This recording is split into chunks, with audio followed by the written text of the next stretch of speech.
He asked, "Do you understand what you're reading?" I didn't understand what I was reading for a very long time. I went to the first grade twice, not because I failed, but because my parents chose for me to repeat the first grade. With a birthday in early October, I was very young in my first trip through the first grade, and on the older side for my second go. We also moved in the middle of my first grade experience. But it wasn't the move, and it wasn't my age that caused my parents to have me repeat the first grade. It was reading. Well, it was not reading. I could not read. I could not speak clearly, and I could not spell.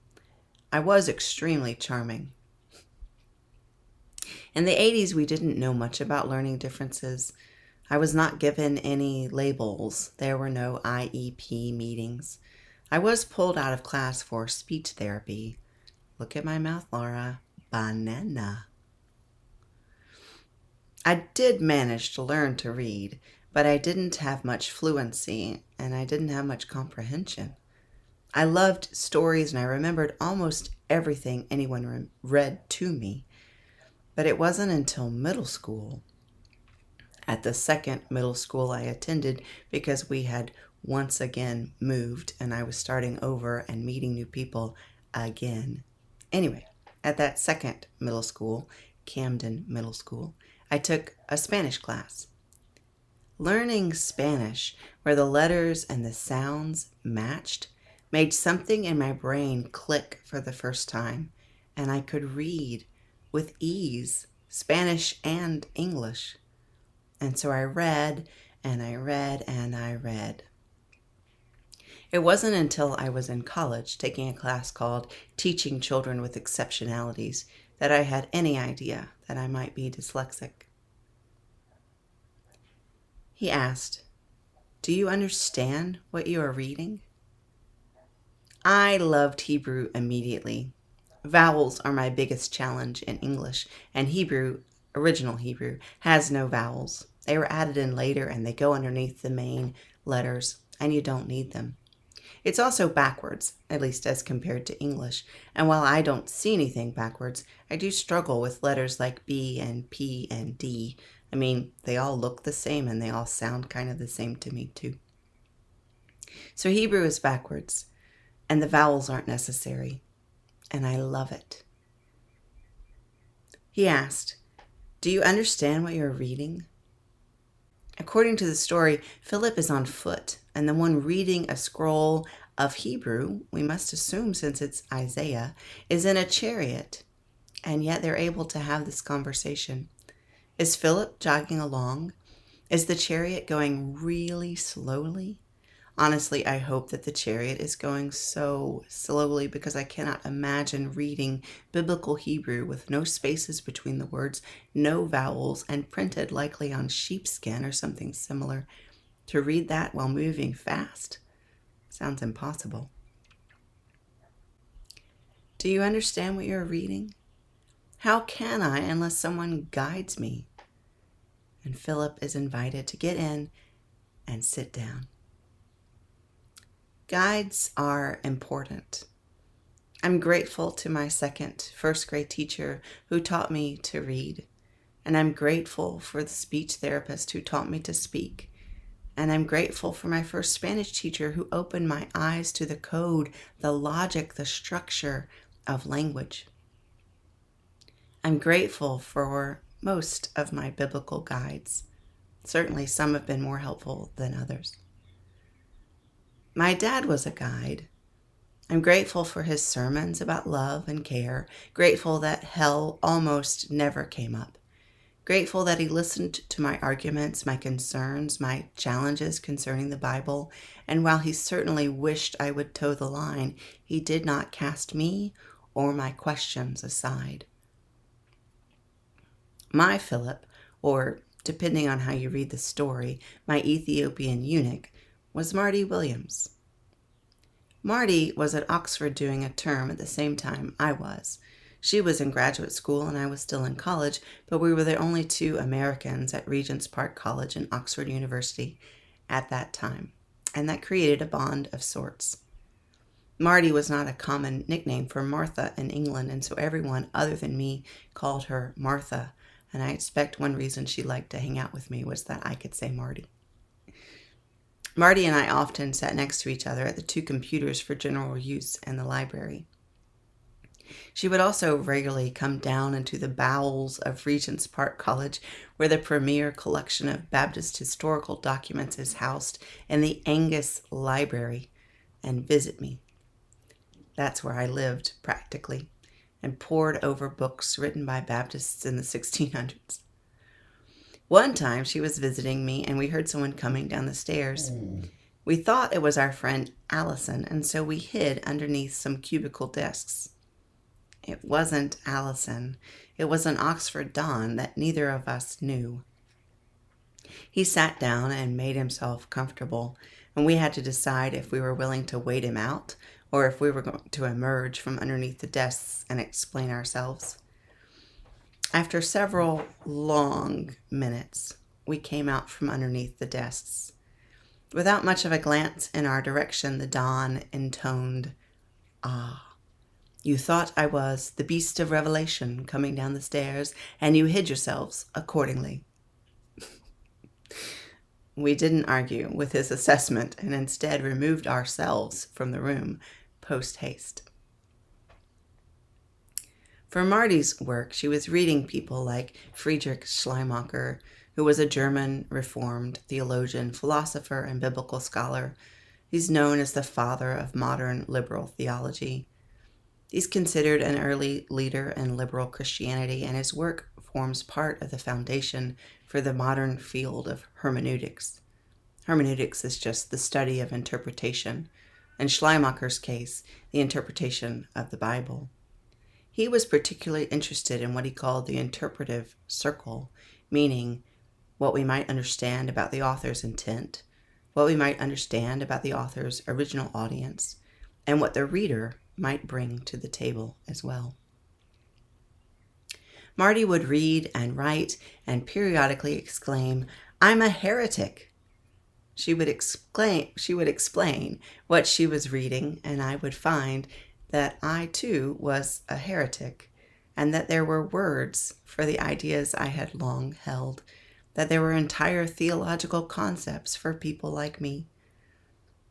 Marty was also part of the Alliance of Baptists, and so I met in her a fellow questioner, heretic, and liberal Baptists. I didn't even know those existed until I met Marty. There were other guides for whom I am not grateful. Guides in the form of youth camp pastors, Sunday school teachers, friends who suggested that what I was reading in the Bible meant that some people were sinners and that we should love the sinner and hate the sin, which in my experience always resulted in hating. There were guides, would-be guides, who said that what I was reading meant that LGBTQ plus people could only join a church if they were celibate, that women could not preach or teach Sunday school if a man was present, that God cared more about things like what music I listened to than about issues of justice in the world, that people should not be unequally yoked. Have you ever heard that verse? I heard it a lot, always taken out of context and used to mean things like I couldn't date a black man or a non-Christian. I'm not grateful for these guides. The Bible has been used as a tool of exclusion and hate for too long. The Bible's been used against Jews, against people of color, against women, against gay, lesbian, bisexual, and trans people. It has to stop. It's not okay. It's not simply a matter of fights over Facebook or Twitter. It's parents who've disowned their sons and daughters, their gender-fluid children. It's churches who have called their own an abomination.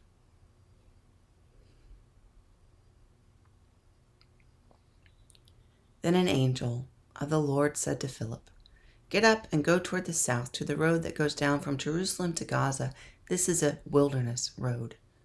So he got up and went. Now there was an Ethiopian eunuch, a court official of the Candace, queen of the Ethiopians, in charge of her entire treasury. This one had come to Jerusalem to worship and was returning home, seated in a chariot, and was reading the prophet Isaiah.